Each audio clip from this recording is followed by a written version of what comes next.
평생 수면 무호흡증으로 살아가기. 치료 안 받고. 그렇죠. 치료 안 받고죠. 한쪽은 평생 목류병으로 살아가기. 저는 목류병을 선택하겠습니다. 저도 목류병. 이건 사실 수면 그 환자를 많이 보는 선생님들이라면 다 그나마 목류병을 선택하시지 않을까 싶거든요. 예, 수면무호흡증은 우리가 숨을 안 쉬기 때문에 뇌가 자지 못하고 계속 깨어나는 거고, 그래도 깨어나지 못하면 산소 농도가 떨어지게 돼서 심장이나 뇌에 저산소증을 유발시켜서 고혈압, 당뇨, 심혈관 질환을 만드는 거지 않습니까? 목류병은 깊은 잠 동안에 뇌가 각성도가 높아서 깨지는 않은데 약간 그 자는 중에 움직일 수 있는 상태를 말해요. 이 목류병이 오래 노출된다 해서 어떤 건강상의 영향을 주는지에 대한 자세한 연구는 없지만, 아직 목류병이 있다고 그래서 심혈관 질환이라든지 뇌에 영향을 준다라는 보고는 없습니다. 다만 목류병이 있어서 사고 위험이 있죠. 뭐 본인이 나가서 다칠 수가 있고 상대방에 위해를 줄 수 있고 사고의 위험이 있는 것 외에는 본인의 건강에는 아직까지는 큰 문제가 없는 걸로 알려져 있어서, 저는 이제 50대거든요. 심장을 생각하고 뇌를 생각할 나이기 때문에 심장과 뇌의 치명적인 결과를 초래하는 수면무호흡증이 더 나쁘다고 생각합니다. 사실 교수님 말씀을 정리해보면 목류병은 생명에 지장은 없지만, 또는 건강에 아주 치명적 위해는 없지만, 수면무호흡증은 치명적 위해 또는 추가적인 내과적 질환으로도 문제가 될 수 있기 때문에, 사실 이러한 내용들을 안다면 용감하게 수면무호흡증을 선택할 수 있는 사람 별로 없을 것 같습니다. 매일 밝은 곳에서 잠들기 vs 매일 시끄러운 곳에서 잠들기. 둘 다 너무 나쁜데요.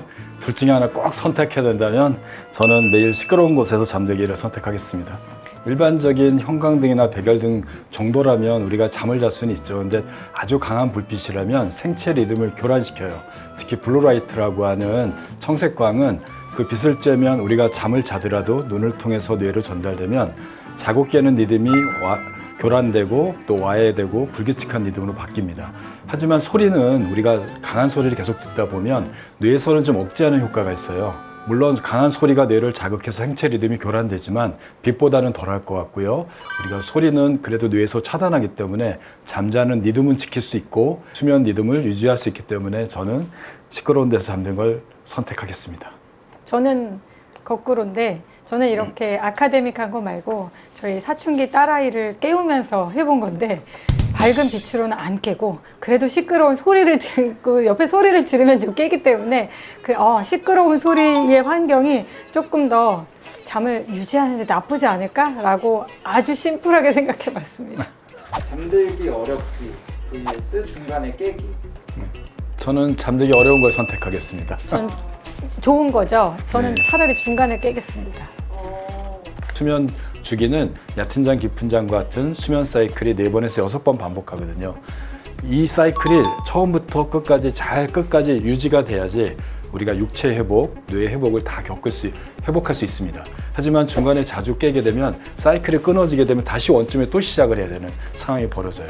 그러면 내가 더 길게 자지 않는 이상은 수면이 분절되면 이 사이클이 완성이 안 되니까 회복의 기능이 좀 문제가 생깁니다. 불면증은 잘못된 습관을 교정하고 잠에 대한 걱정을 좀 내려놓는 인지행동 치료를 잘 조절하면 치료가 되지만, 중간에 깨는 다른 질병으로 해서 만들어지는 경우는 사실 그 원인도 찾아야 되고 또 다른 치료를 접근해야 되기 때문에 잠드는 게 더 낫지 않을까 생각이 듭니다.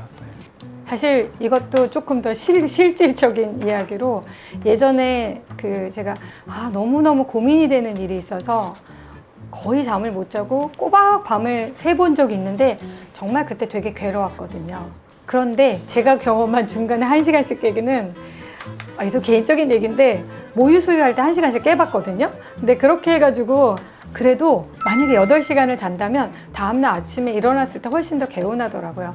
교수님 말씀하신 그런 그 백그라운드에는 굉장히 동의하지만, 이게 똑같은 사람에서 아주 단기간 경험한다고 하면 저는 차라리 1시간에 한 번씩 좀 깨고 길게 자보겠습니다. 그걸 선택하겠습니다. 이다리, 코골이.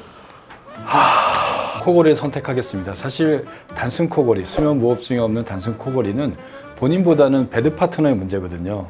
본인은 소리만 날 뿐이지 호흡은 정상이라서 깨지 않고 잘 잡니다. 근데 옆에 있는 사람이 그 시끄러운 소리 때문에 못 자는 거죠. 또 하나는 이갈이는 본인의 치아를 마모를 시켜요. 치아가 마모되면 나중에 뭐 요즘에 비싼 임플란트도 해야 되죠. 치아도 갈아 껴야 되죠. 또 구강 구조가 안 좋으니까 외모에도 좀 영향을 줍니다. 코골이는 본인은 불편하지 않고 베드 파트너한테 영향을 주지만 이갈이는 본인의 치아에도 문제를 일으키고 또 이갈이로 인해서 베드 파트너를 문제를 일으킨다면 둘 다 문제를 일으키는 이갈이가 더 나쁘고 코골이가 더 낫다고 생각됩니다. 자기 전에 커피 마시기, 자기 전에 야식 먹기. 이것도 사실 커피의 그 어느 정도 어떤 커피냐. 야식도 어떤 종류의 이게 탄수화물이 과다한 건지 단백질이 과다한 건지 뭐 이런 것도 다 다르고 야식에 곁들여서 술을 한잔 한다면 더 나쁠 수 있겠고 참 어려운 질문이긴 한데 그중에 더 나쁜 걸 선택하면 저는 자기 전에 야식일 것 같습니다.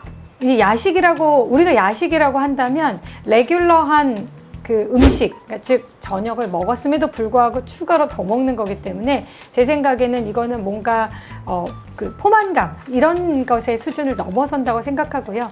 이런 경우 자기 전에 좀 금식 시간을 유지하는 게 훨씬 더 숙면에 좋거든요. 저는 자기 전에 커피를 선택하겠습니다. 왜 그러냐면 이 커피라는 거는 우리가 깨어 있을 때 피곤할 때 생기는 아데노신을 대신 막아주는 거거든요. 아데노신이 많이 쌓일 때 우리가 피곤한 겁니다. 그렇기 때문에 낮 시간에 아데노신이 수용체하고 붙기 전에 커피가 들어오면 아데노신 대신 붙으니까 우리가 졸음을 덜 느끼는 거잖아요. 그런데 이미 잘 시간이 되면 아데노신이 꽉 채워지는 상태가 많이 채워졌을 거예요. 커피를 먹더라도 아데노신 수용체 붙을 자리가 몇 자리가 안 남았습니다. 이미 100개의 자리 중에 80개, 90개가 채워진 상태고 커피가 먹는다 하더라도 80%의 졸음이 있기 때문에 괜찮을 것 같아요. 그래서 커피는 자기 전에 안 드시는 게 좋지만 둘 중에 선택한다면 저는 커피를 선택하겠습니다.